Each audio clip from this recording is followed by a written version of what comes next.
were born, each one made a chest. I can't even rest. How cost of living, everything doubling, this thing troubling. Tell me how I must carry on with a seemingly one arm. Tell me how I must survive with 6.5. Tell me how I must survive with 6.5.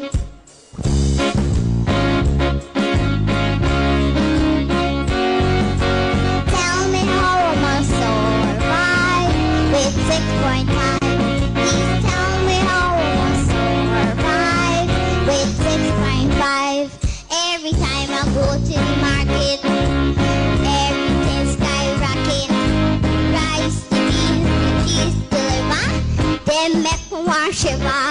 Tell me how I must carry on with a seemingly one arm. Tell me how I must survive with 6.5. Please tell me how I must survive with 6.5.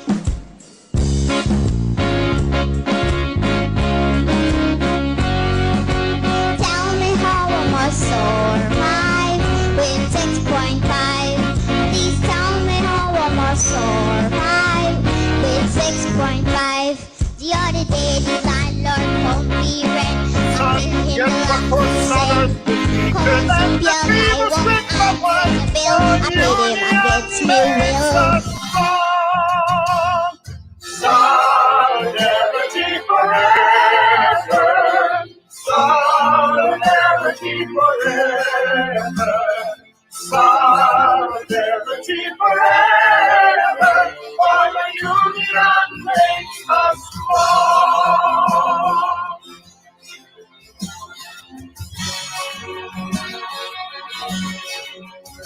They have taken untold billions that they never told to earn. But without our brain and muscle, not a single will return.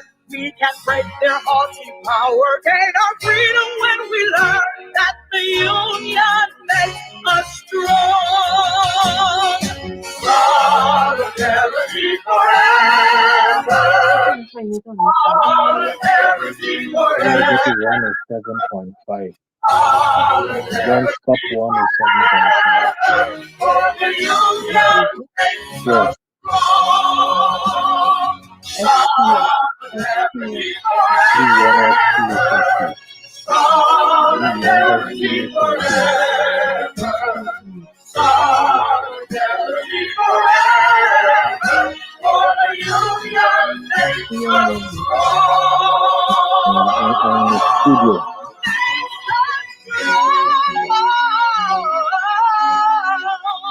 You should get a stand. I live in the stand. No stand.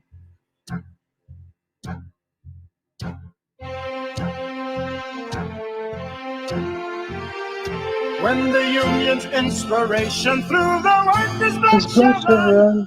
there can be no power greater anywhere There beneath the beneath the sun. sun. Yet what force on earth is weaker than the feeble strength of one? For The the union union makes makes us us strong. Solidarity forever. Solidarity forever. Solidarity forever. For the union makes us strong.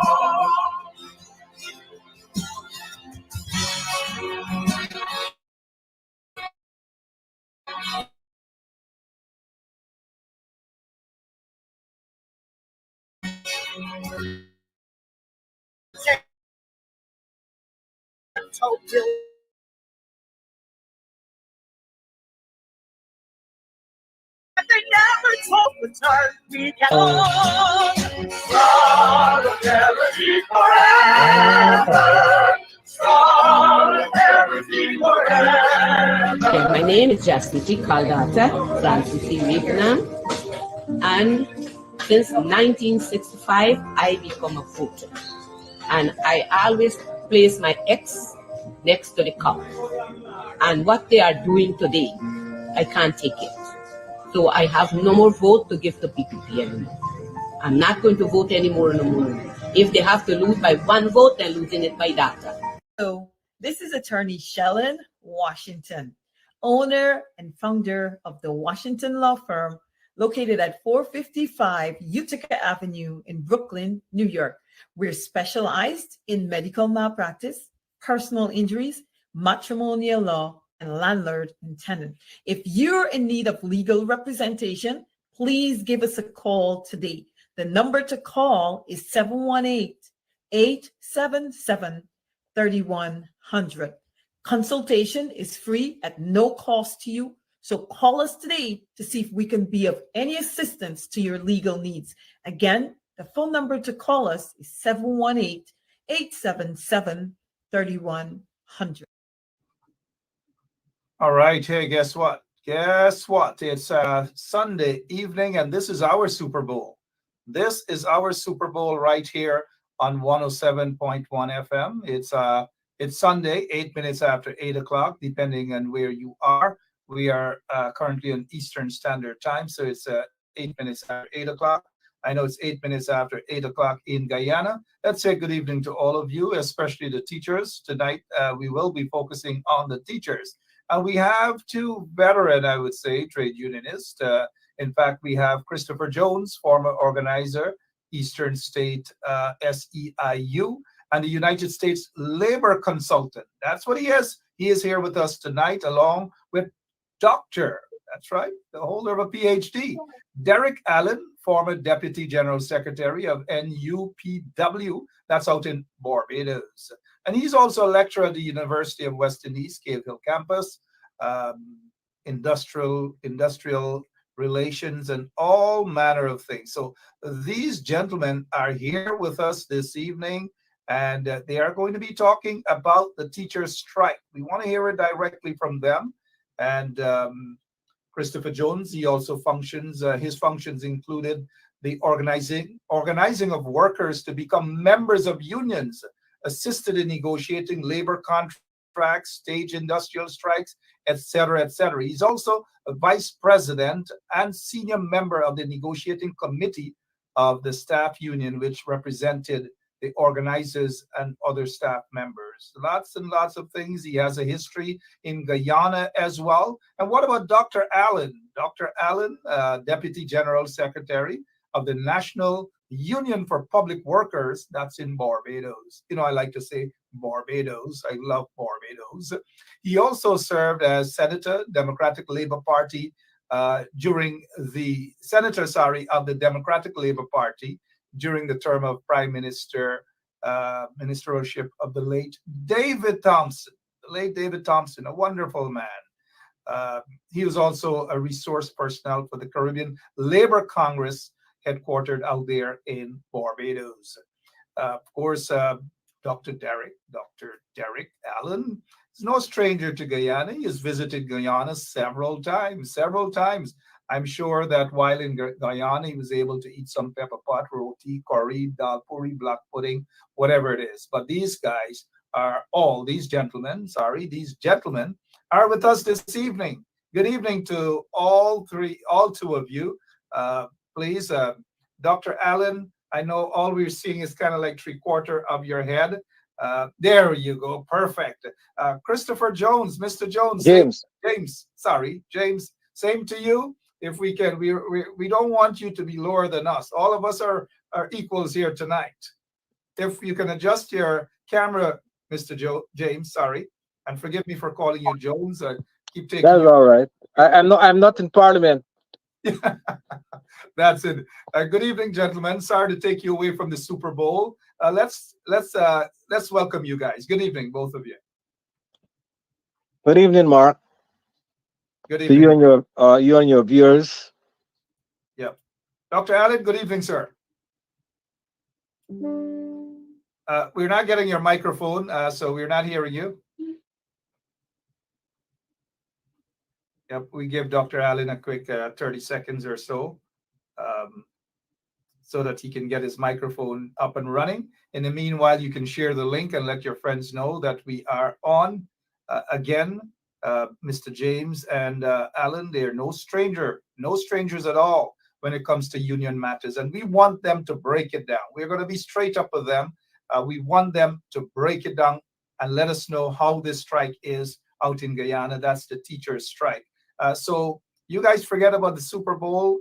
Cricket is not on. You will hear that the Chiefs will be the winner of tonight's Super Bowl. That's my take. The Chiefs, they had a couple of bad turnovers. I don't know what's going on, but they're gonna bounce back out of that. Let's begin with Mr. Jones, though, since Dr. Allen is going to try to get his microphone up and running. Dr. Allen, is it up and running? Can you hear us? If you're not able, if your mic is not operable at this time, maybe you can sign out and get back into the studio with us. We thought you had it there for a moment. 1 second. Let's see. There you go. Can you hear us now? Oh, you can hear us, but we're not hearing you. What you can possibly do is sign off, and then you can come back in. Thank you, because we can't hear you. Thank you so much. My apologies on that. You know, technology sometimes, and Dr. Allen is all the way in Barbados. Mr. James, good evening. Let's get ready to at least get, I know you've served in lots of positions around Guyana and outside of Guyana as well. But briefly, give us a little background of yourself. I know you're Guyanese.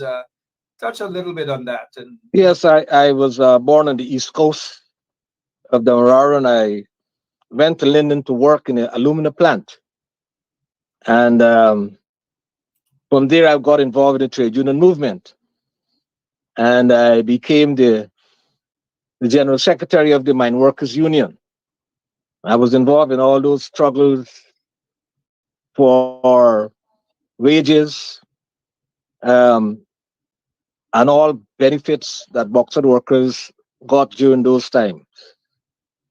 I was also assistant secretary of the Guyana Trade Union Congress when Lincoln was the organizing secretary. So I have my reason to be here tonight is because I'm much concerned about what's going on in Guyana, about how the government is treating the trade union movement in Guyana. I'm very much concerned about that. You're very much concerned, and we're glad that you're on with us this evening. Mr. James, we'll get straight into some questions, but Dr. Allen, can you hear me now? Seem to be having some problems again with Dr. Allen. We're not getting his microphone at all. We don't know what's happening, but if you can probably create some sort of miracle there. Sounds like you have it there now. Good night. We thought you had it there for a moment.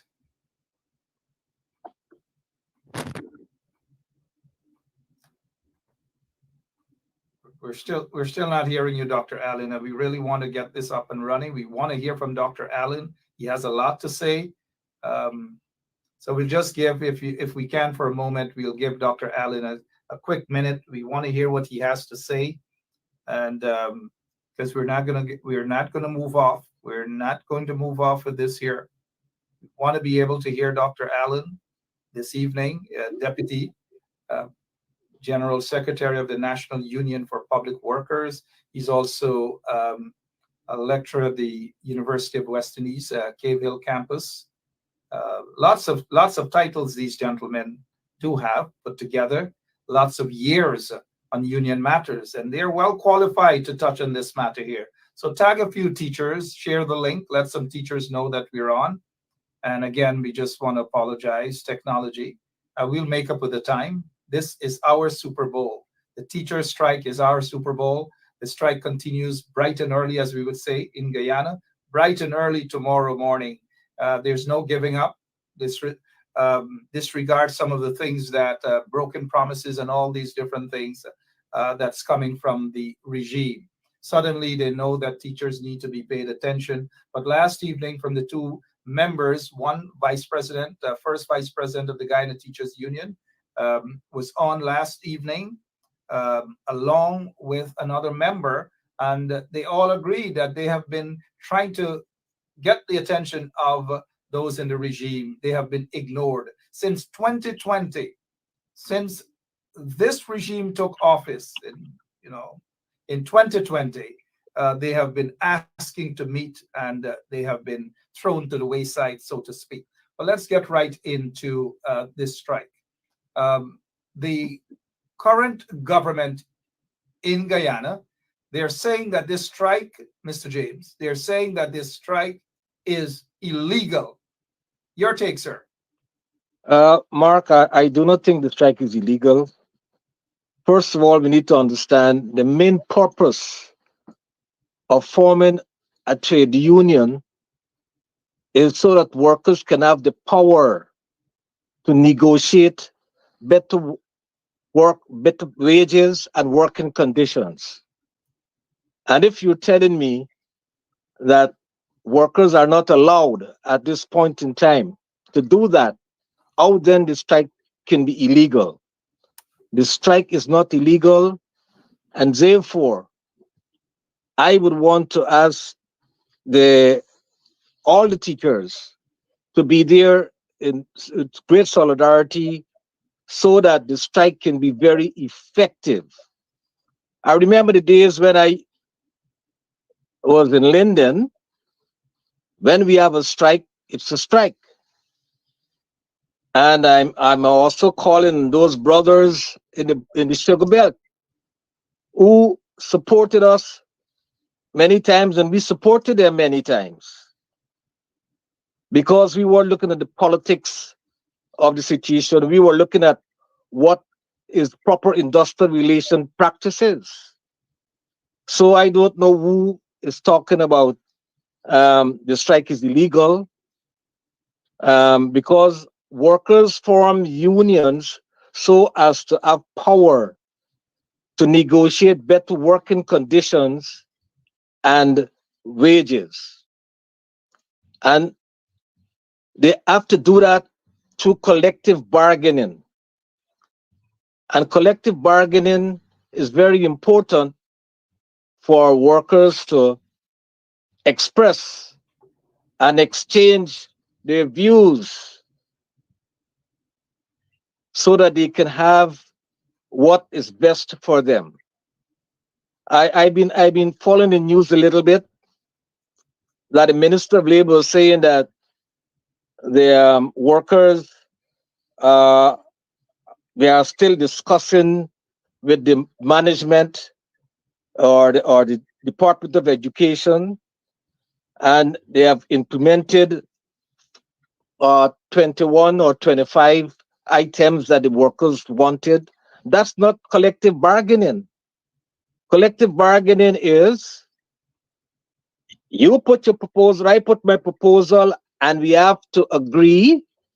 And after that agreement, we have to have a signature to that agreement. That is what is collective bargaining.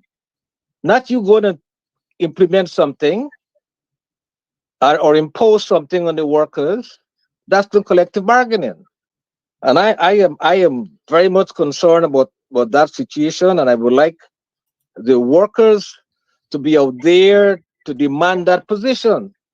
That it's important when you in the trade union movement, you have to stand up for the rights, because the trade union movement is not only looking after the members of the union. The trade union movement also has a responsibility to the community.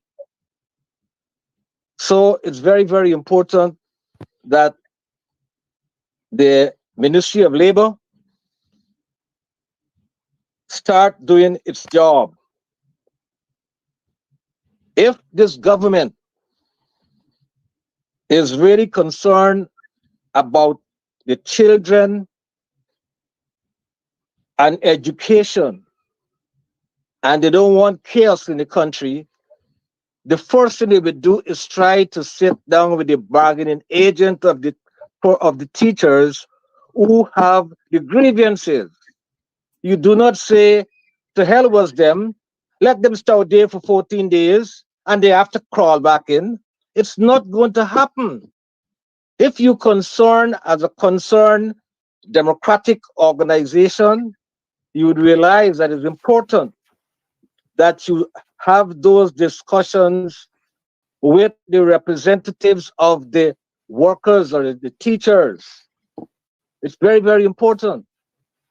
And maybe the government wants to have a countrywide strike. Maybe they want to have all the workers go on strike, because that's not the right way they're going about this matter. If they really want, they need to settle this issue. And the purpose of the minister, I don't know if it has changed, but the Ministry of Labor is a department which tries to prevent disturbances, try to prevent industrial chaos, you might want to say. But the ministry, as I see it from afar, they are encouraging that chaos. That's what they want. They're encouraging that. Because all the minister has to do is to get both sides in, sit down, discuss where they could reach agreement. They reach agreement. If they can't reach agreement, then they go to arbitration. Stick a pin there, please, Mr. James. Then they go to arbitration. The regime is running from that. We'll get back to that, please, Mr. James. And let's welcome all our listeners from around Guyana, Barbados, wherever they are. Dr. Allen, can you hear? Yeah, seems as though we're still having some problems with the mic. We'll make some quick adjustment to that. Yeah. Can you say something now, Mr. Allen? Yeah. Guys, we'll try to adjust that as quickly as possible. We'll remove one.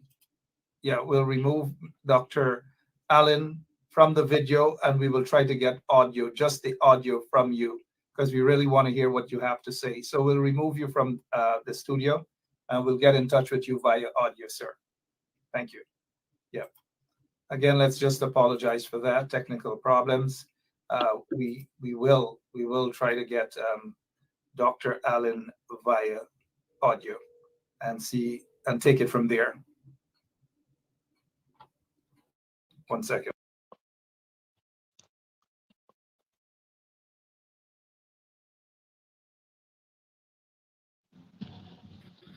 Yes, Dr. Allen. Again, good evening to you, sir. How are you keeping? Not too bad, thank you. Sorry about the little hiccups there. Would have been nice to have you on video. But what is? Let us first of all get a quick introduction. We know all of your great works that you have done over the years, and where you are currently as a lecturer at the University of Guyana. Let us get a brief background of yourself, please, and we get straight into the first question after that. When I've come through the union, I have been a general secretary, deputy general secretary. I've also been a shop steward. I work at the Ministry of Labor back in the 1990s. I do part-time teaching at the university, industrial relations, collective bargaining, labor economics at the postgraduate level. And also I'm from a family of trade unionists. So. And I also worked with CCL when Lincoln was in Barbados. I've done some work. I've written in the magazine for the Caribbean Congress of Labor as well.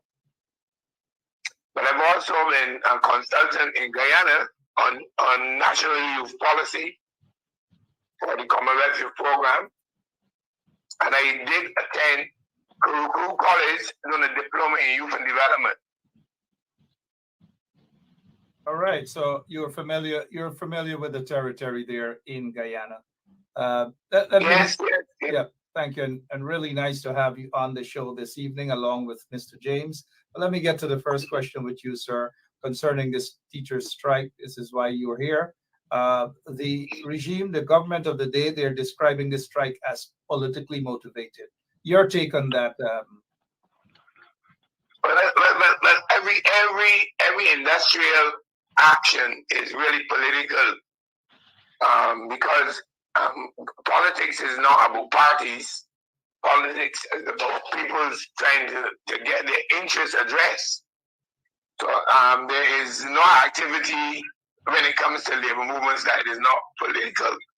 And that's surprising, because if they said that it was partisan, well, then I would have to find out what the basis of that argument.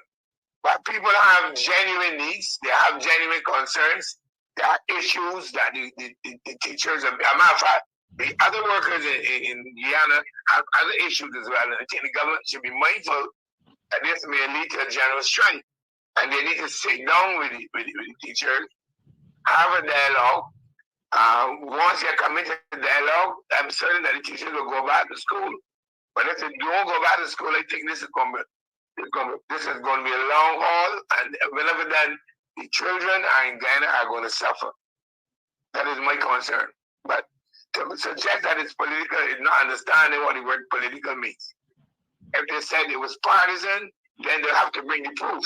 But to make a general statement that is political is not catching it with me. It is a non-statement. Absolutely. Thank you so much, Dr. Allen. As we move back to Mr. James, they're branding this as politically motivated, meaning they're trying to say that it was orchestrated by elements within the opposition. And as Dr. Allen said, there's no evidence of such. This is a strike brought about by the teachers, and the teachers, the executive members, and all the teachers of the within the strike. They've been saying just that they have serious concerns.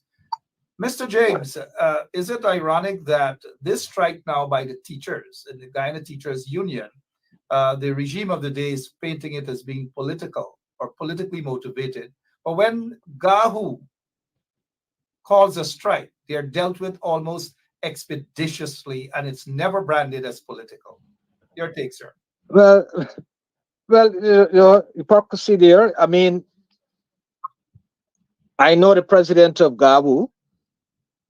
He's a politician. He is a member of parliament. So if he's going to call a strike, are you going to say that? What are you going to say?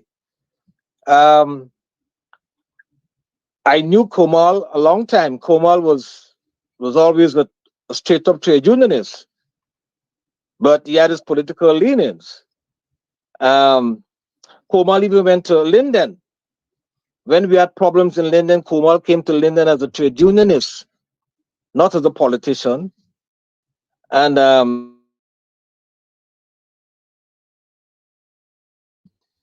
that the strike is political. I remember it was a time ago that when the government was in opposition, Coretta MacDonald called. They were encouraging her to go on strike against the APNU. The teachers went on strike during that time. Was that political?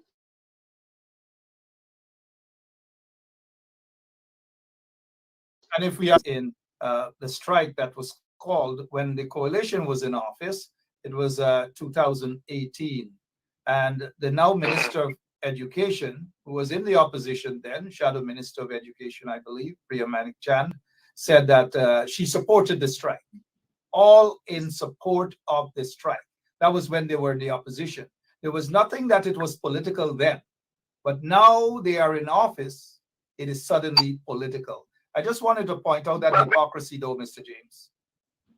Yes. But the issue, though, really, is whether they believe it is politically inclined or induced or whatever. Do the teachers have legitimate grievances? Are there grievances that the teachers need addressed? Those are the issues. And forget what they believe is the source and address the grievances. Whether it is political or not political, and the teachers have grievances, they need to sit with the teachers, get the Ministry of Labor as the conciliator and arbitrator to sit with the teachers, hear the grievances, and address them. Whether they believe it is political or not political is secondary.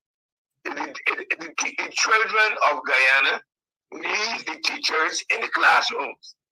And the government must stop pandering to public sympathy and get on the ground and meet with the unions.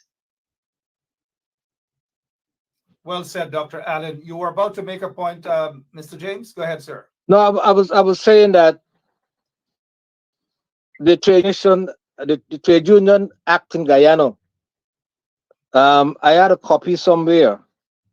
It says that the trade union obtains a certificate of recognition for workers comprised in a bargaining unit.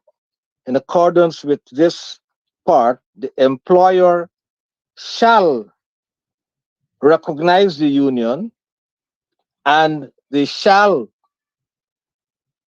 have collective bargaining or negotiate with the union. Therefore, as my brother from Barbados said, if you're having grievances, the body to represent that position would be the trade union. So why do you expect that the trade union would not want to represent those workers who have problems? So I don't understand. I think from my point of view is that some people think that might is right. But the workers would have to decide what will be the best thing for them. And I expect to see that the government changes its position by tomorrow, calling the trade union movement and have discussions with them, along with the Department of Education, so that people could understand that you're talking about democracy, you're talking about all the important things that you want to do, and you still want to see chaos and disturbances in the country, where people are, when children have to stay at home, teachers not working, teachers on strike, the people get a living by doing certain things, by selling whatever they're doing. They cannot do that anymore because school is not in session. So there are all sorts of things happening in Guyana there. So it's important that if the minister realizes that what's going on and you don't want to pay attention to that, it's going to spin off into other things. As my brother said in Barbados, you're going to have a general strike.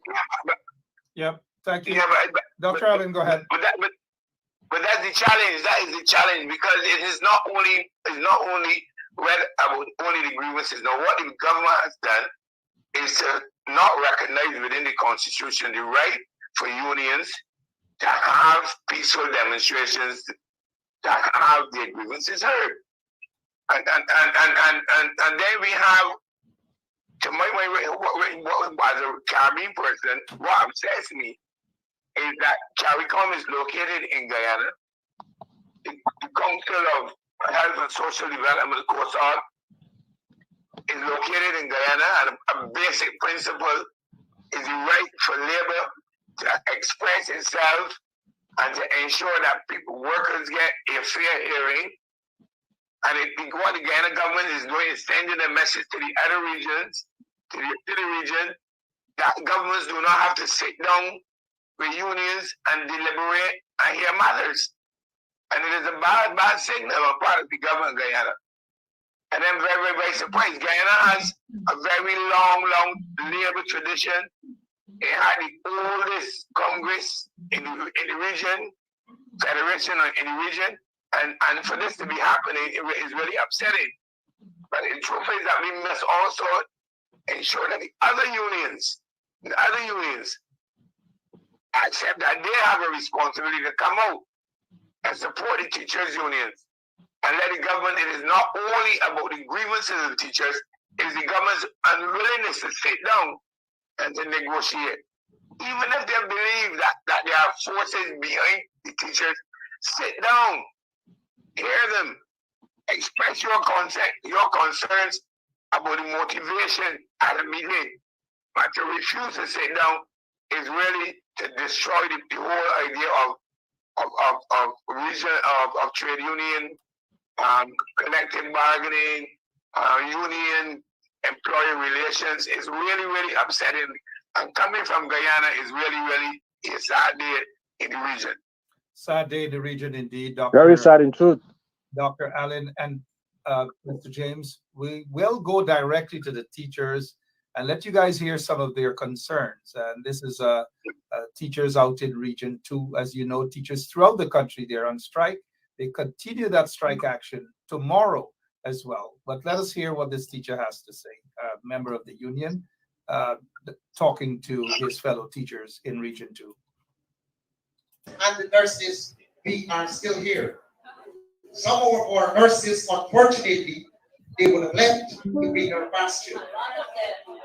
And they are enjoying their salary in the form of pound sterling. And what would have prompted them to do that? For us to have that major breakdown and to have brain drain within the medical area, the medical sector, and the health sector. It was because those nurses and doctors felt and knew that they were not remunerated properly. And like teachers, they could not have maintained their families. And so they decided to move to greener pastures. We are the stronger ones. And we are here because we know this 83,000 square mile belong to us. The other day we were shouting, not one blue side. Essequibo is Rio. It is because of our love for this country and the love for our job. That is why we are here. Because only yesterday, I recall my brother was asking and questioning and telling someone why you think we only have a few males in this profession. Coming from the teachers there out in Region 2, they expressed their the sentiments on behalf of all teachers throughout Guyana. Indeed, they are concerned that teachers are leaving to greener pastures. They are concerned that not only teachers, but nurses and other professionals are leaving the country because the current regime refuses to increase their salaries. You've heard from that teacher there, both gentlemen. Let's get a first take from Dr. Allen. Well, you know, we want to starve the cow and still get milk from it. And that's the challenge of governments in the region.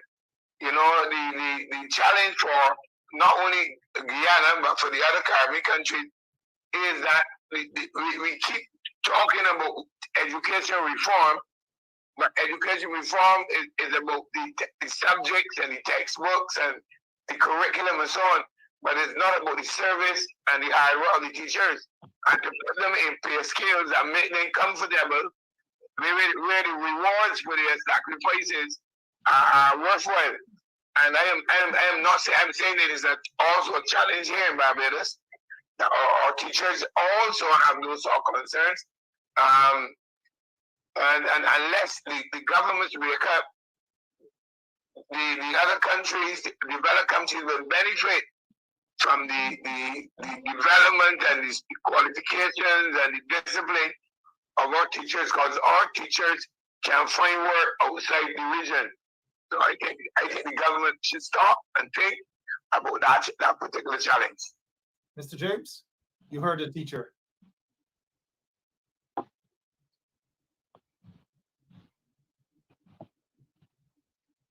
Yeah, Mr. James, you heard that. You heard that sentiment expressed by the teachers, saying that he's concerned that teachers are going to leave Guyana in large numbers if their salaries are not taken care of.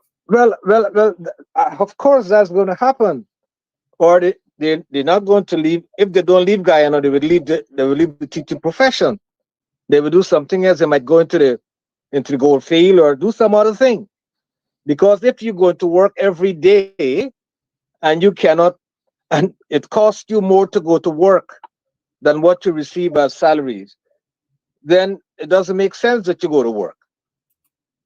So that's what's going to happen. Um, you see, I don't know if the Ministry of Labor accepts that collective bargaining is important and is a very important part of democracy. Workers elected, the main purpose of forming a trade union organization is to have collective bargaining, to have better conditions and wages and things like that. Advocate for better laws, advocate for safety and things like that. That's the purpose of a trade union organization. And if you don't have collective bargaining, you think that you as the employer or the government know it all. You know it all. So therefore, you can do whatever you want to do. But collective bargaining is a process. And people are going to be satisfied to know that they go sit down with you, discuss with you, exchange views, exchange proposal, and whatever comes out of that, they'll be satisfied with that because they know they were a part of that, making that result. But if you're going to come to them and say, "Oh, take this $4,000, take this," it means that you are not, that's not collective bargaining, and you are destroying the tenets of the trade union movement. That's what you're doing. That's the foundation of the trade union movement. You can't do that. If you do that, and that's all the unions in Guyana or wherever. If you realize just lately in the United States of America, the auto workers, look what they did. They even got the president to go on the picket line. And that is how they were able to get better working conditions. So it's not political, as my brother said. Yeah, everything is political in the sense that's a political action. But it's not party politics, as they want to say. So I am, because I was accused of that when we were in Linden and we were having strikes, and we were accused of being political. Lincoln can tell you, but we were always straightforward in what we were looking for because we were supporting what our members wanted. And there's a process in doing it. You have to sit down, exchange proposals, share ideas, and mutually solve the problem and reach a written agreement. Not you coming out and say, "Oh, I'm giving $10,000 to this person," or "I'm going to Bartica and give some people that," or no, that's not it. That's not going to work. You're going to have more chaos in the school system. So teachers are going to leave if they don't have better working conditions or better pay. And the only way you can justify that you're not going to pay workers or teachers is because you don't care about having a proper education system. because you can find money to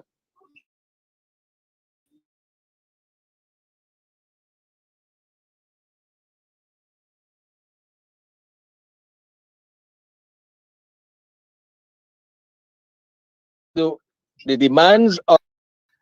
We have Mr. James, a veteran trade unionist, and also Dr. Allen. He's also a veteran trade unionist. He's a lecturer at the University of West Indies. Let's head back to Dr. Allen, and thank you so much for that piece there, Mr. James. But as we head back to Dr. Allen, before we head back to some teachers in Region 6, a quick question, Dr. Allen.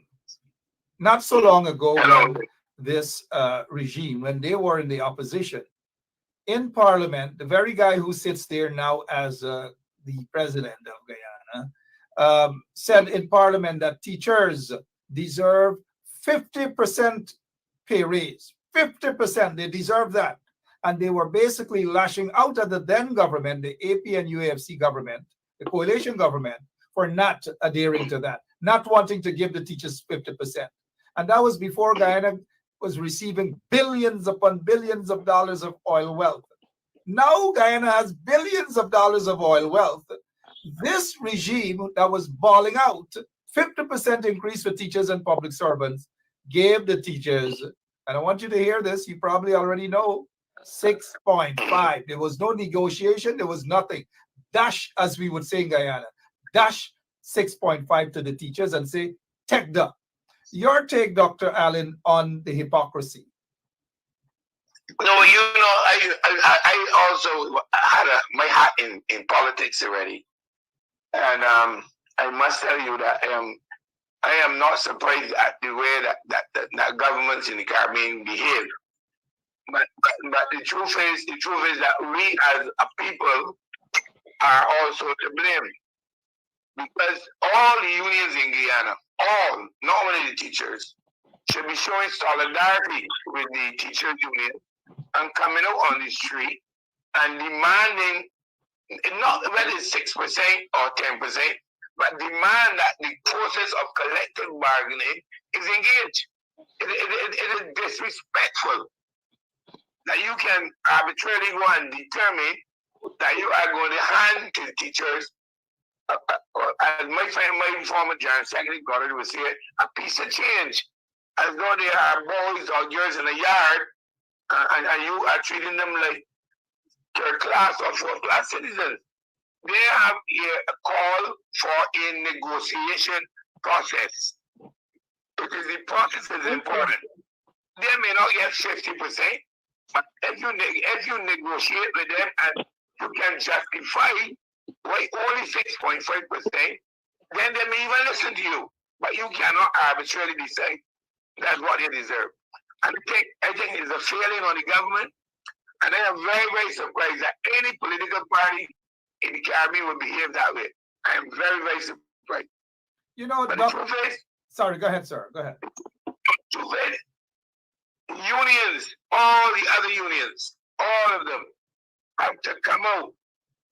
Because it's the teachers today, tomorrow is going to be general public service, it's going to be people in fisheries, the people in oil, all the other people are going to be treated the same way. If you allow the government to determine what the rates for any one sector is, it will do it for all the others. You know, Dr. Allen, let me just turn the volume up a little more so that you can repeat what you said about all the unions should do. Yes, let me turn up the volume a little more, please. Go. Repeat that statement again. No, I am saying that the unions in Guyana cannot sit back and feel this is a fight for the teachers only. Because if the government can determine without sitting down and having a negotiation process with the teachers, that they can assign to them a specific increase or pittance, then the other unions turn will come. If they will get to the general public servants, they will get to the police, they will get to the emergency services, and then the private sector will follow suit. Because if the government sets the train, But then the other sections of the social partnership, where they say this is the new form of collective agreement, collective bargaining. The government has set the trend. And I am very, very disappointed that any government in the region can adopt such a policy, and especially a government in Guyana that has a history of collective bargaining and strong trade union acceptance and recognition. Dr. James, thank you so much for that. And to all of the union leaders in Guyana, hope you guys are listening. Hope you guys are listening. Tomorrow, the teachers' strike continues. It's going to be bigger. It's going to be wider all across the country. Teachers' strike is on. Let's head to region number 6 so that our guests can hear what some of the teachers have to say there.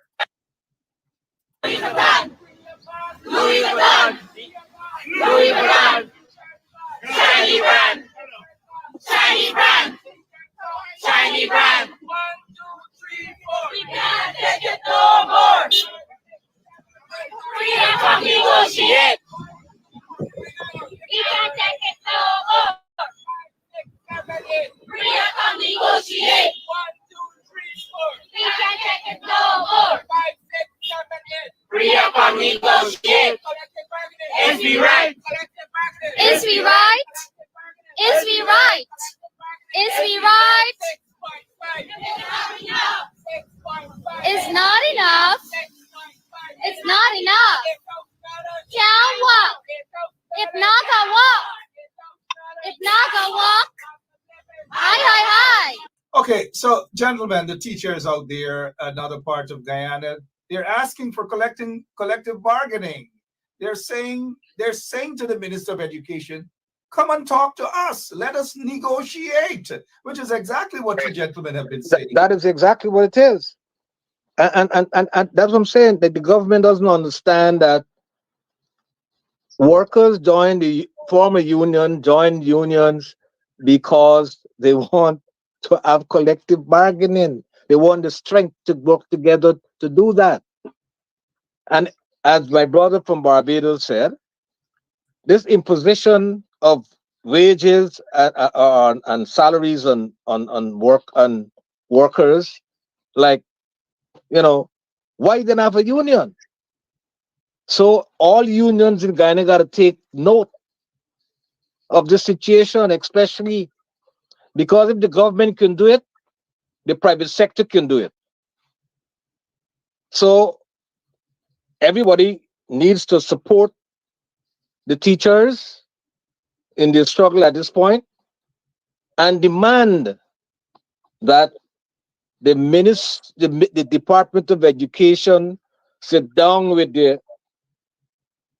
the trade union and have negotiations on whatever conditions, wages, what have you. And that's exactly what the teachers are saying. We heard them there. They're saying, right, let us negotiate. Dr. James? No, you see, the case is, what really is astonishing is that there is a member of parliament who is a trade unionist. And I do not know how we can be sitting in a parliament or cabinet and this kind of activity is happening and he's not uncomfortable. Because I don't know how I can get that done. Because certainly, if you are a trade unionist, you have to be able to whisper into the powers that be, into the ears and say, look, we cannot do this. We need to sit down. I'm not saying that when you sit down, then you can then empathize and so on. You can ask them, the workers, to understand the toughness of the economy, the challenges facing. One sector is you can't give teachers this amount, you can't give one sector this, because then the other sector is going to want. All of that you can tell them. But to refuse to sit down is really, really, to my mind, a very, very bad outcome in this region. The Caribbean really can't deal with this. Thank you. We may have to appeal to COSOD, CARICOM, we may have to go to ILO and impose the sanctions of the institutions that go, I think, the ILO that says that governments or as employers have to sit down and negotiate. So we may have to take this in across the region to speak to the Congress of to the CCL and to the Caribbean Public Service Association, to the Caribbean Union Teachers. We have to call on them to join in this fight because it is not about how much the increase is about the failure to sit down and discuss. Amen. Is that the problem? You know, That's the problem. Yeah. sorry, Mr. James, the trade unionist you made reference to earlier, Dr. Allen, is on the PPP side. He's a member of parliament representing the PPP, and he's also the president of the Guyana Agriculture and General Workers Union, and he is quiet on this matter. Mr. James, you wanted to say something, sir. Sorry. No, I was just supporting I was just giving support to what my friend from Barbados said. It's a bad thing, you know. The workers are not saying, let's sit down and negotiate. And the government could come with all their documents, all their information, exchange information, and come up with a position. But if you're going to come and just say take 2%, 5%, 6%, it means, and then workers are seeing that other parts and our other workers in other constituencies are treated far better than they are treated. And that's one of the problems also. That's one of the problems. And the government should pay attention to all those things. I don't know who is advising the government on industrial relations. It ought to be the minister of labor, but I heard him say that. The unions have to use the instruments available to them to call out the government. This is not an issue about the percentage of increase. This is not the issue. The issue of is failure to engage the process of bargaining. And that is a contravention of the International Labour Organization Convention. And the union leaders need to start to invoke the principles of the ILO Convention and to ensure that the government is made embarrass the government at the CARICOM level and at the ILO level. Make it embarrass them at the international level. Start from now and engage the unions across the region. This is not about 6% or 10%. This is about the failure of an employer to sit down in good faith and discuss the terms and conditions of their employees. Amen. That's a sad testimony in this region. Dr. James, sorry, same. Dr. Allen, sad situation in the region indeed, especially in Guyana, what's happening right now. Let's say good evening to all the teachers across Guyana, wherever you are, but the strike continues tomorrow. The teachers, mind you, they're calling on the parents to join this strike, calling on the students to join this strike. Let's see what's going to happen tomorrow with this strike supposed to be bigger than ever. Tomorrow, bigger than ever. Gentlemen, I want to take you across to something that Mr. Irfan Ali, he sits in the president seat there, Mr. Irfan Ali. I want to get to that and listen to what he has to say. And you gentlemen with years of experience as trade unionists and even at one point political hat, but listen to Irfan Ali, please, gentlemen.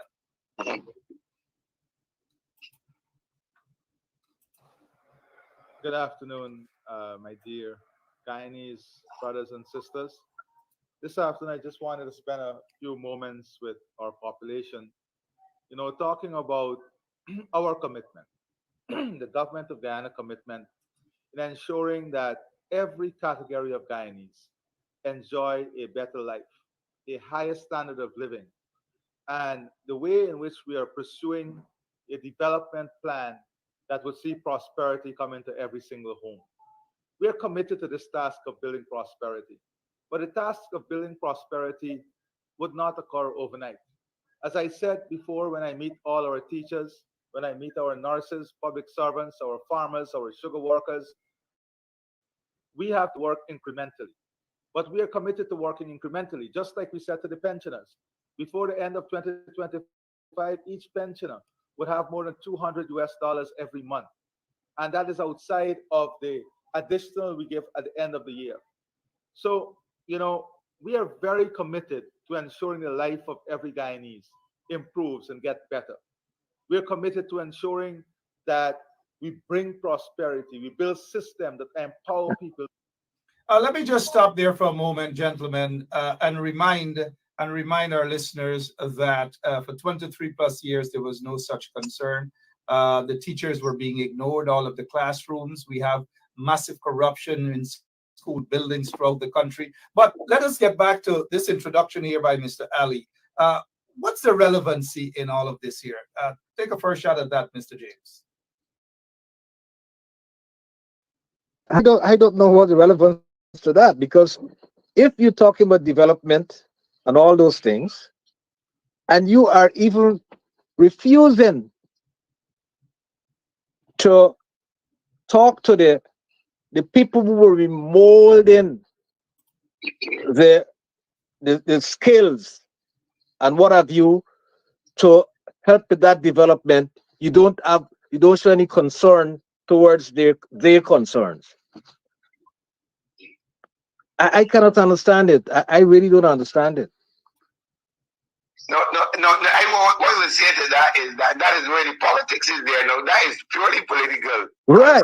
He's speaking to an audience, or I would say the gallery of pensioners who he's appealing to get people to believe that he is empathetic to the needs of working class people. So he's invoking an additional $200, or he says, or a maximum. I don't know what it was about. But that is the my grandfather said it's right, because the issue is not how much money people are getting. It's about sitting down and negotiating with bona fide unions that negotiate the conditions and service of workers. I do not understand why any government or any employer will have a difficulty at sitting down with a union and saying, let's hear your proposals. We cannot agree to them. Let us negotiate. I don't know how that gets as an issue.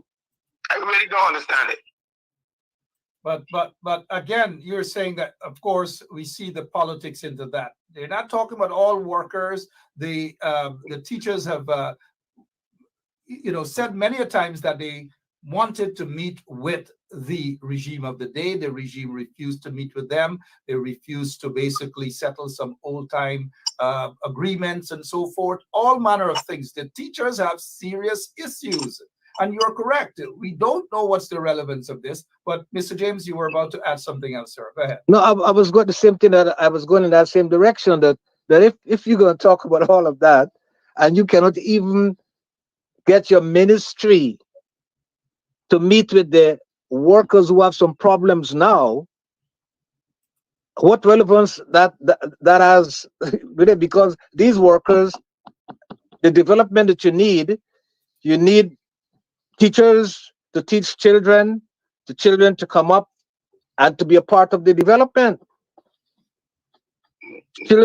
Children at home right now, what they're doing, they're at home. You see, but the thing is not only, when children when teachers are on strike, several other issues arise. Some parents cannot leave their children at home. They got to stay home with them. They got to find care for them. Some other children got to stay home with them. The children are free to do as they like when they are home. The fridge is going to be ready. The pipes are going to be used more. All kinds of things happen. Yeah. Whenever the school is on break, other things happen. And it has a multiplier effect on the cost of social services, care services, and so on. In addition to that, the teachers are at home. And I am hoping that the other unions, and I keep repeating this, the other unions see this as a fight beyond the teachers' fight. It's a fight for the right to have the negotiations in collective bargaining. Bargaining. Well said. Gentlemen, we'll take a 30 seconds break. We can sip some water, some whatever tea. We'll be right back, guys. Tomorrow, the teacher strike is bigger than ever. And all other union leaders, if you're listening, good evening to all of you. All other union leaders, if you're listening, good evening.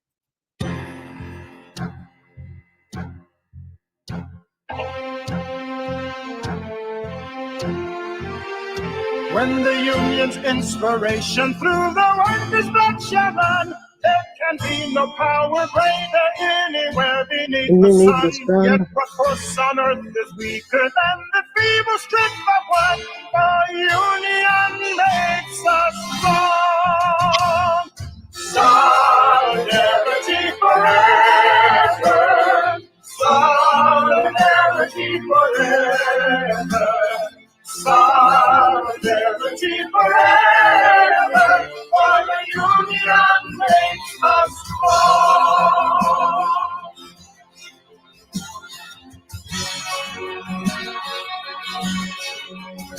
They have taken untold billions that they never told to earn, but without our brain and muscle, not a single will return.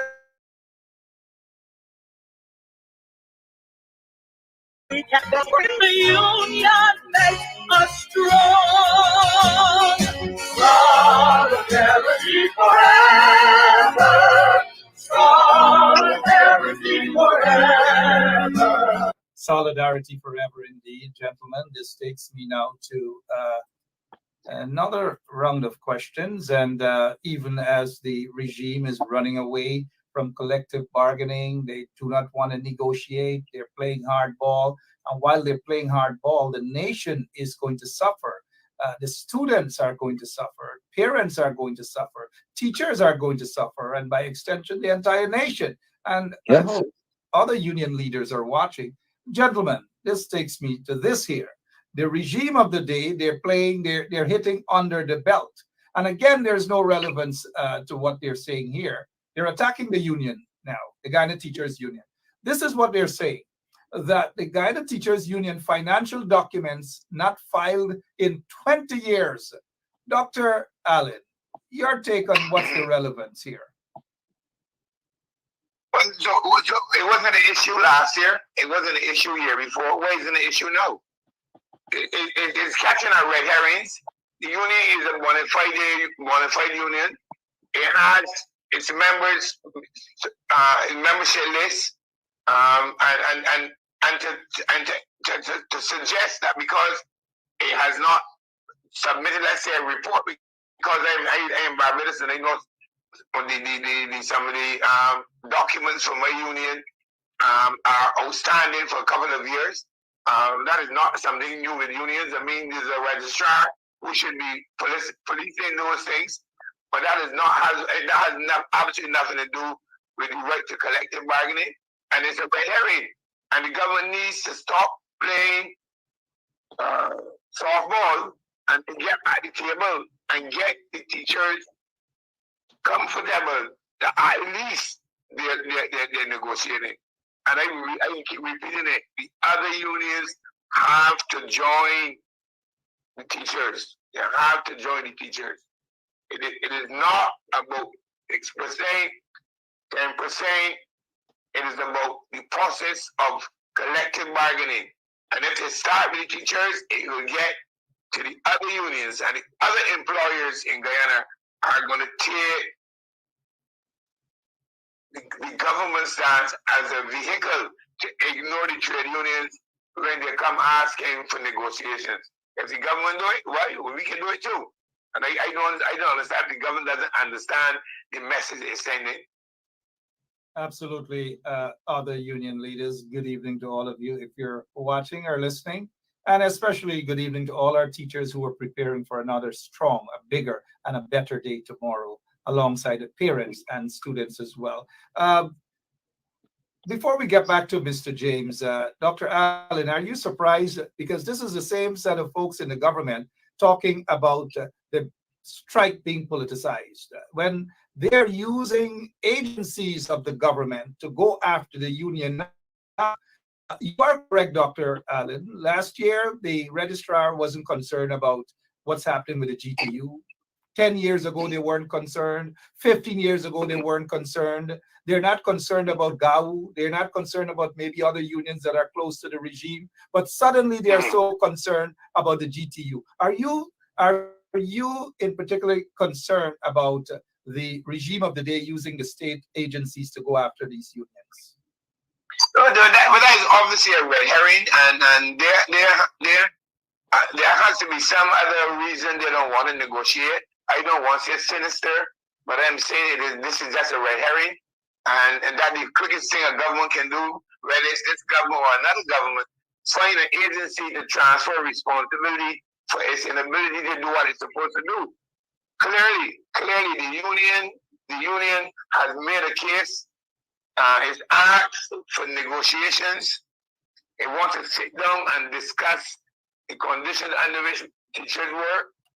Any responsible government, any caring government, any government that understands how difficult it is for teachers to operate in schools where indiscipline is increasing, where children are struggling to get to school, where any government understands that we must know that teachers need to sit down and talk not only about how much money they get, to look at the quality of the school plan, to look at the way the children are behaving. All of those are negotiating tough points. So the government has to sit down with any kid from sitting down with the responsible people. What message is the government sending to the students? That they cannot sit down with the teachers? Are they telling the students and the children that the teachers are not important? Is that the message they're sending? I'm really lost, honestly. You know, Dr. James, Dr. Allen, before we get to just giving you an honorary PhD, Dr. James. But before we get back to Mr. James, the regime oftentimes say they care. There's so many schools across Guyana that are unfinished. A school in Linden, several schools in Georgetown, and outside of Georgetown. Hundreds of millions of dollars spent given to their friends and cronies to build schools that are incomplete. But that's another story, because this is the same Irfaan Ali that's saying that they care, they're concerned. But let me take you guys, before I allow, sorry, Mr. James, for your response to what the regime is doing, using state agencies to go after the union. Don't, again, know what's the relevance. But take a look at what's happening in the classrooms.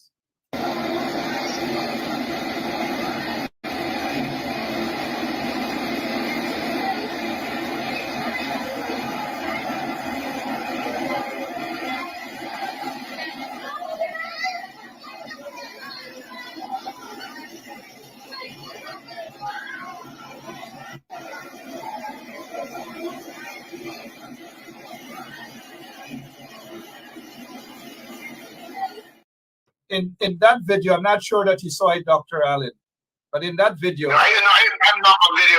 I'm on audio. Yeah, I realized that. I thought maybe you had some other device. But there's students in a packed classroom, and the rain is falling, and the students are doing their work under umbrellas. And some of them are standing up. This is a regime, $1 billion economy, supposedly, oil wealth. And here it is that Irfaan Ali is saying that they're concerned and they care, but yet the evidence is that they do not care. Concerning what they're doing now to the GTU, the Guyana Teachers Union, and monies and all manner of things. Mr. James? I think it's a red herring, because but from my understanding, that the GTU gets some sort of a subvention from the government, and they have to submit their records, and they have submitted their records to the government and got subventions over the years. So it's a red herring. So I don't understand why they're going in that direction, and all because the union is saying, look, we need to have collective bargaining. And what I would like to do is call upon my brothers and sisters GMW was a founder member of GW. FITUG. I was an officer in FITUG. I was the vice president of FITUG. And I'm calling on FITUG to go and stand with the TUC and all the other unions in support of the GTU. It's very, very important because they might feel that, you know, there are things on their side at this point, but you never know what's down the road. So therefore, I'm calling on them to be supportive of the GTU, and the GTU ought not to be worried about the government is going to come and look at the books, because they have been giving their books to the government all the time. I think that, as far as I'm concerned, I would just forget about that. But there's where the workers need to understand and realize that the government is trying to destroy their representation. The government doesn't want to have strong representation so that the teachers can have proper benefits and proper working conditions. That's all I can say. Why you go like that? Because you want to use some archaic law that to get rid of the union or something like that. You know, I don't understand. So therefore, I'm not worried about that, Red Herring. Certainly not worried about it. No, this it's not afternoon. going to work. Dr. Allen? Yes. Yeah, good.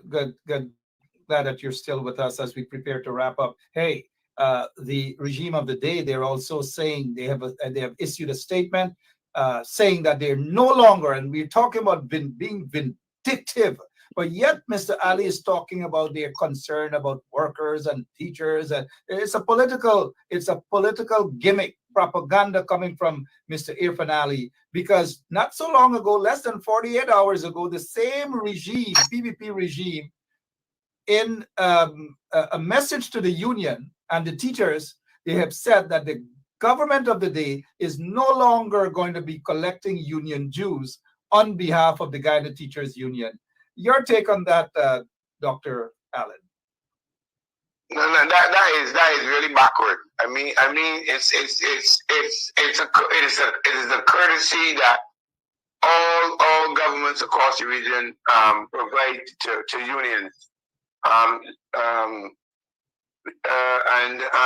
remember as a member in UPW in 1971, the National Public Workers had approached the government to do what we call a check off, and they had refused. And by the end of the next year, the government was forced to I say on principle.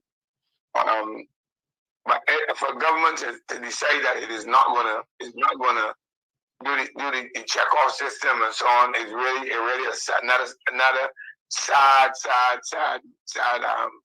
outcome. I really do not believe. I hear that in a place like Guyana, one of the bastions for trade unions in the region, that a government can be so anti-union and behave in manners like this. This is really horrendous. I hope the other unions are listening and understanding that if they start with the teachers and they have an issue, that they will do the same thing with them, and that they need to gird themselves and to join the teachers and tell the government they're not going to stand for it. And I think they need to come out and hold shoulders with the teachers. And I think that the teachers should call on the Caribbean Union of Teachers. This is not a matter of percentage increase in salaries. This is the government failing to engage in collective bargaining. And it's a matter for the Caribbean Union of Teachers, the Caribbean Public Service Association, and the Caribbean Congress of Labor to address. Even if they have to collectively send a message to COSOT and CARICOM complaining about the behavior of the government. This is not a trivial matter. This is not a negotiation for salary increases. This is a government failing to engage a process which by convention and certainly in Guyana by law that the government is flouting. And I really don't understand why the Guyanese people are so silent about it. This is a major issue. This is a 10% increase and the people call it a 20 and you're trying to fight down 5%. This is a government saying it is not meeting with bona fide union that they have met with in earlier years. Something is wrong, and this is not a single issue. This is a major union issue that we cannot let disappear. Well said. Thank you so much, Dr. Allen. A major issue that cannot be allowed to disappear, because if they get through with the Guyana Teachers Union, all other unions going to have to accept. So in order That's the problem. You've got to take a position now. So tomorrow the strike continues. The teachers are asking parents to join them. The teachers are asking students to join them, and others should join them as well, including we need to hear from the union leaders. We need to hear from the union leaders. I'm not sure at what part this message from Mr. Ali entails, but let us hear for about a minute or so as we prepare to wrap up. Teacher in the system now has a free opportunity that is invested that the government is investing on their behalf so that they can upgrade their skills. They can become trained teachers. They can earn a degree. They can become trained graduate. Outside of that, we're giving $6,000, additional allowance of $6,000 for every teacher with a postgraduate diploma. And guess what? All the training we're doing under the Gold Scholarship Program qualifies those teachers to be part of this also. The granting of a $20,000 allowance for all teachers with a master's degree, a $30,000 allowance to all teachers with a doctoral degree. And all of these allowances are not just granted in an environment in which there is no opportunity to achieve all of these degrees and added qualifications. Again, not wanting to play much of that. The relevance again, Mr. James, and then Dr. Allen. The relevance. Yeah, I don't understand the relevance of it. If all these things are happening, why you can't just sit down with the teachers now? The teachers are asking, let us have collective bargaining on conditions. So when you have collective bargaining on working conditions and wages, and all these things you said you have done, all those things can come to the fore and be a cost and show how it's related in the contract that you're going to have. But collective bargaining is something that you have to do. And there ought to be some signed agreement to these things. Not you just going about and just giving something to somebody that you like, pick out some people from some area and give them some set of money. That's not how you do it. All what the union is asking for is to have collective bargaining. That's all the union wants. Collective bargaining. Sit down. Let us discuss all these matters that we brought to you, and let us come to an agreement. That's it.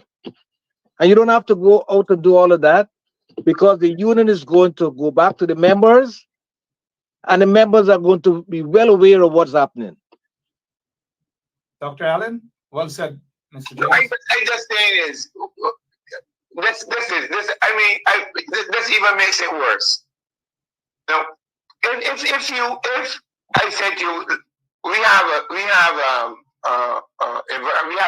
environment in the teaching service that we need to talk about, and you decide that you're gonna throw some money a few of us who may go a bachelor's degree, a doctorate degree, and all them things. What do those measures do? What are they addressing? The only issue I am not only dealing with an allowance here, allowance there. I'm talking about the relationship between what I'm earning and the responsibilities that I have to carry out, the conditions under which I am working. I want to discuss better security in the schools. I want to discuss the physical complexes in which I have to work. I want to discuss uniforms. I want to discuss training internally, not only to get a bachelor's in education.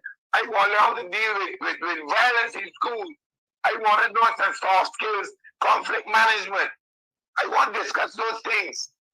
That's $1,000 or $6,000 at me. And that way I asking for you to sit down, hear my concerns, and let's work together to address them. And that is really an insult. The teacher is that he believes that he can come and throw 3 things at them, and they're supposed to feel fussy that he trained pickles at them, and they're supposed to be happy. That is disrespect. Disrespect indeed. Mr. James, before we close off for tonight, any other thing to add on what you heard there, this fancy thing about we give them this and we give, which is different from what the issue is right now, collective bargaining? No, that's it. Collective bargaining. That is what the workers want. And what I wish to say is this.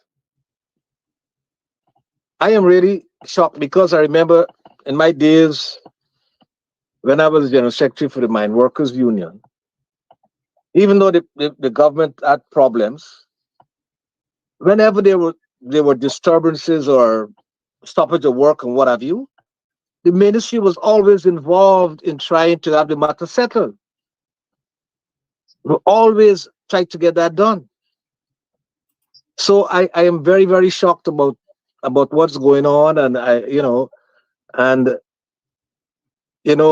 don't know why the government is behaving like this. Is it because that most of the teachers, the government might feel are members of the APNU, or they support the APNU? That is why they behaving like that. But that is not good if you're talking about the president does talk about what they doing for teachers or what have you. But the teachers know all those things? I don't know.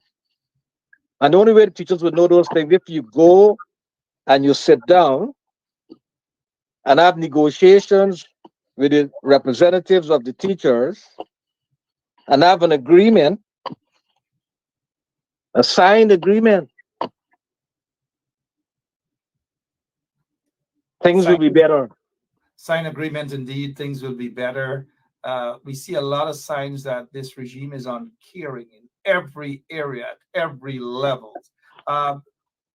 Anything before we go to our closing remarks, Dr. Allen, on that particular issue? I just want to reiterate that I see it as a downright insult and disrespect for the process. You cannot decide that you are not talking to me, but you're going to throw some crumbs at me and go public and saying that you buttering at me, and I am supposed to be happy. And then what happens to me as a union? If you can just determine that you're going to give me something and I'm supposed to accept it, what are my members to think about me? When a government accept, it goes to and asks the IMF or one of the agencies to have a discussion about some development programs, and it says we're going to give $50 and take it or leave it. Certainly, they would not accept that kind of behavior. So why would they want to ask the unions to bring themselves to that level? I am very, very disappointed. I have never heard any other government or employer in the region behave this way. I don't even know if I get a private sector employee behaving this way, very, very, very disappointed. You know, well said again, Dr. Allen. The thing is, just recently, the very guys them of this regime gave themselves, all ministers got over $300,000 increase on their salaries. Wow. Over $300,000. But yet they're saying that the teachers should be patient. Wait, they're going to throw some crumbs at them and expect the teachers to accept it. Gentlemen, let's go to this again and hear from the teachers as we prepare for our closing remarks.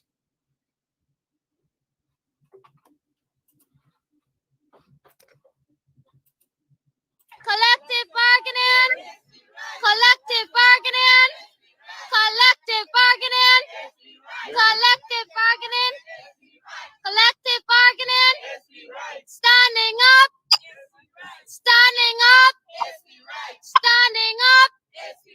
I'm not hearing you. Standing up. Standing up. Standing up.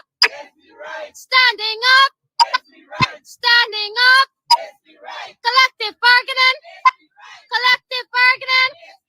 Collective bargaining. Collective bargaining is we right. Correct. Collective bargaining is we right. Gentlemen, as we close off, your message.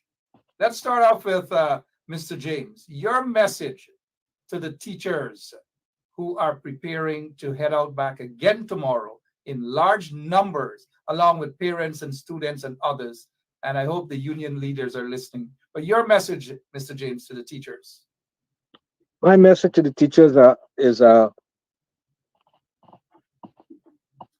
do not break the link. You're out there for a just cause. And as my brother from Barbados said, it is so important that if you do not stand up, you are for something, you're going to fall for anything. So I'm saying to the teachers, you are having the support of the Caribbean, because I noticed that the Caribbean Union of Teachers, they are saying the same thing about you must have negotiations. I am calling on FITUG and all other trade union in Guyana to support the Guyana Teachers Union on this matter, because it's important to ensure that the trade union movement is there for the purpose it was established for. Nathaniel Critchlow and all those other people, Ashton Chase and all those people, did not fight to get better working conditions and wages and so on, so that and respect, so that we can throw them away. All those politicians before came out of the trade union movement, and because they had some principles about them, and as the brother from Barbados said, Guyana has been the beacon of industrial relations. I remember Polydor. I was an assistant at Polydor. I remember those days. I remember one time, Polydor said, do you want the $14 or you want electricity? You know, I remember that it is important that people support the teachers in whatever way they could. Whatever way, because I remember the days in Linden when we were on strike, the market vendors, teachers, public servants, they used to support the bauxite workers when we were on strike. So it's important that all the trade union leaders, I'm calling on the Guyana Trade Union Congress, FITOG, and all the trade unions to make statements and support, be it if you have to go there for 5 minutes, half an hour, whatever. Go there and support the teachers in their struggle. Send letters to the minister. Send letters to your international organization about the situation in Guyana. Let them understand what is going on.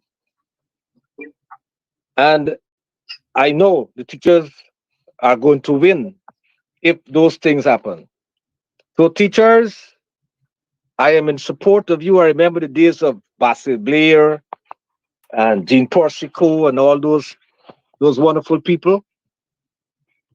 Teachers, stand up for your right.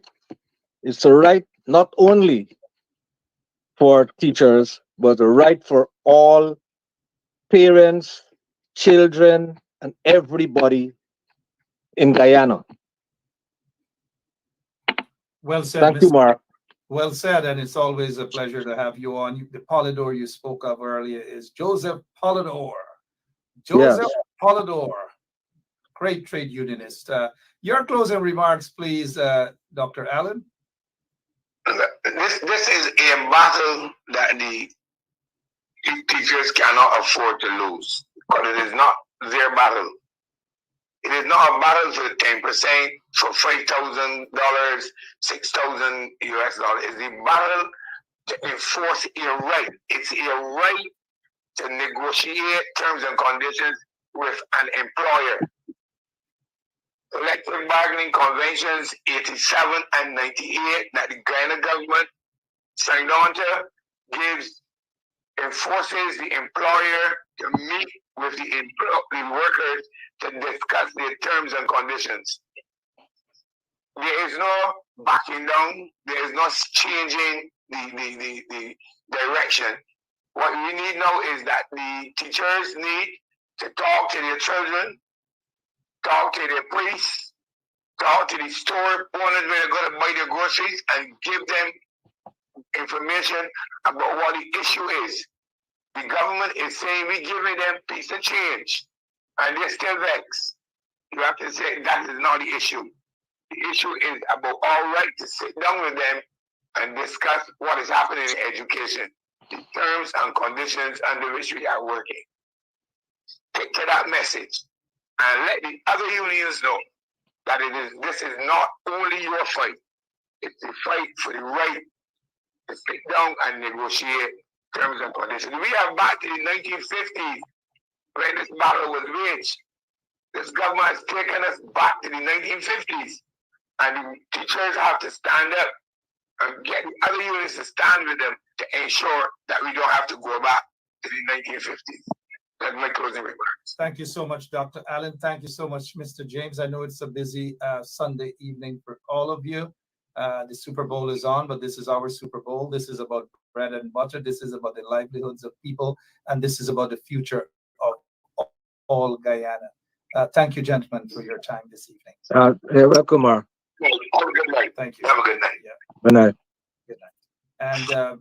And definitely we will have these gentlemen back with us again. And so the strike is still on for tomorrow. It's going to be bigger.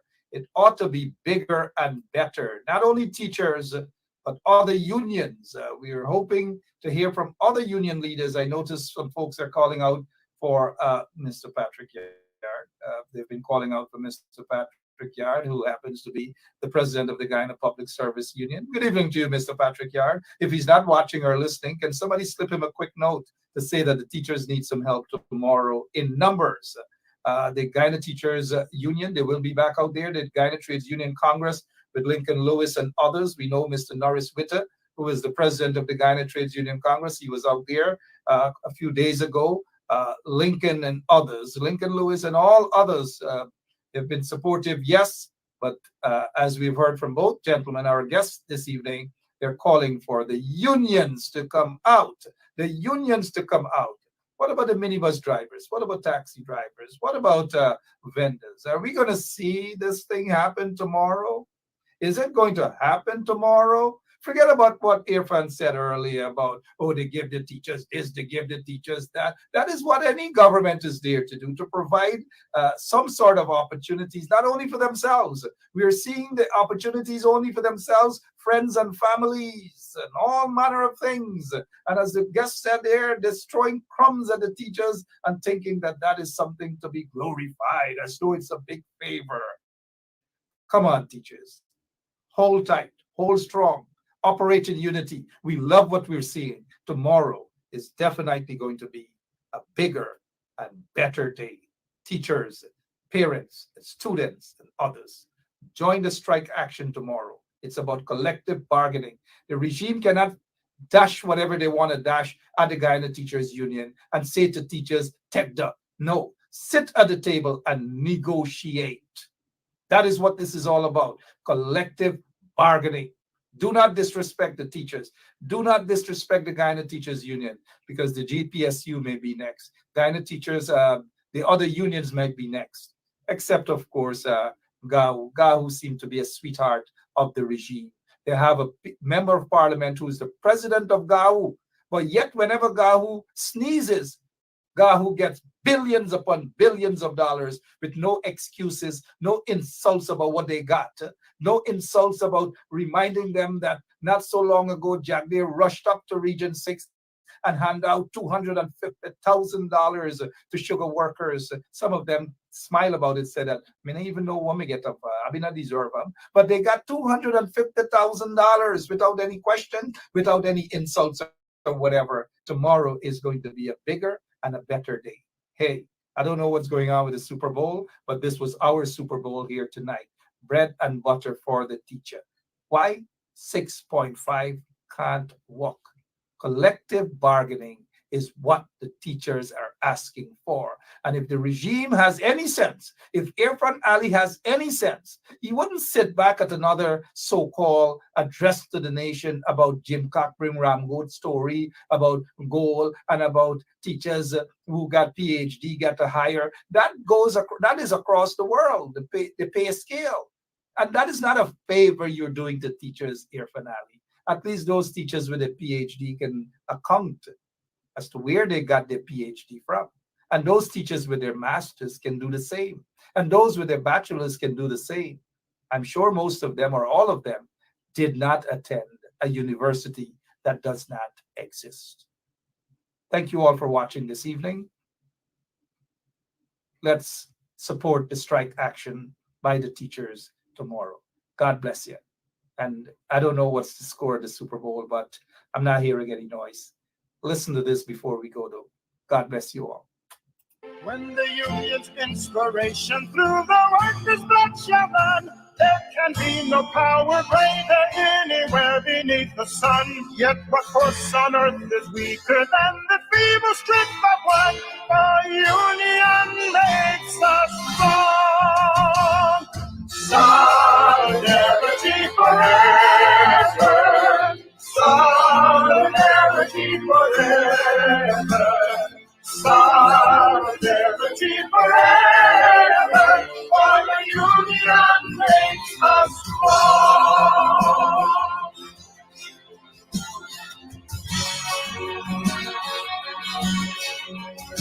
They have taken untold billions that they never told to earn. But without our brain and muscle, not a single will return. We can break their haughty power, gain our freedom when we learn that the union makes us strong. Solidarity forever. Solidarity forever. Solidarity forever, for the union makes us strong. Solidarity forever, solidarity forever.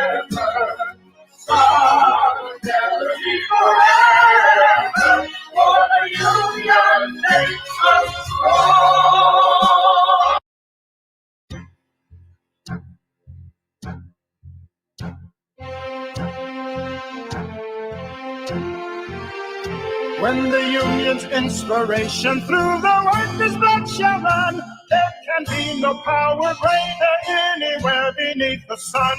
Yet what force on earth is weaker than the feeble strength of one? The union makes us strong. Solidarity forever. Solidarity forever. Solidarity forever, for the union makes us strong.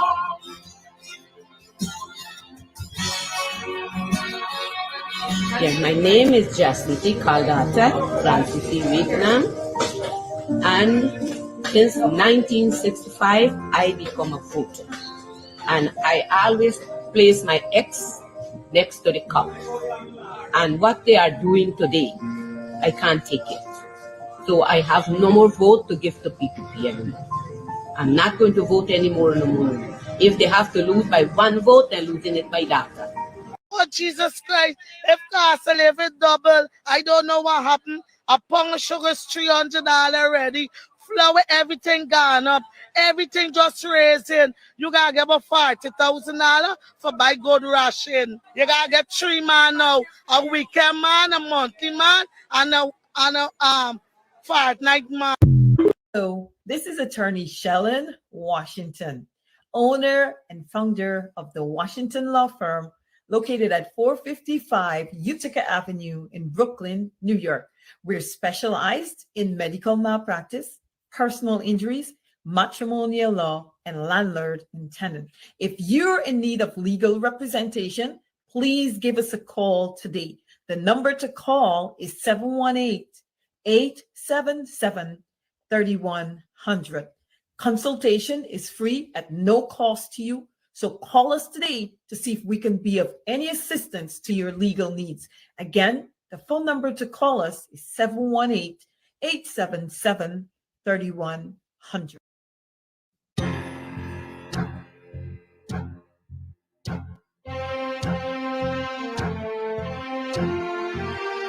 When the union's inspiration through the workers' blood shall run, there can be no power greater anywhere beneath the sun. Yet what force on earth is weaker than the feeble strength of one? The union makes us strong. Solidarity forever. Solidarity forever. Solidarity forever, for the union makes us strong.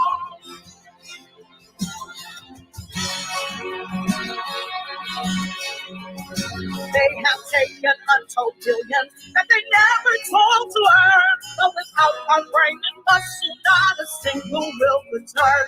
We can break their haughty power, gain our freedom when we learn that the union makes us strong. Solidarity forever.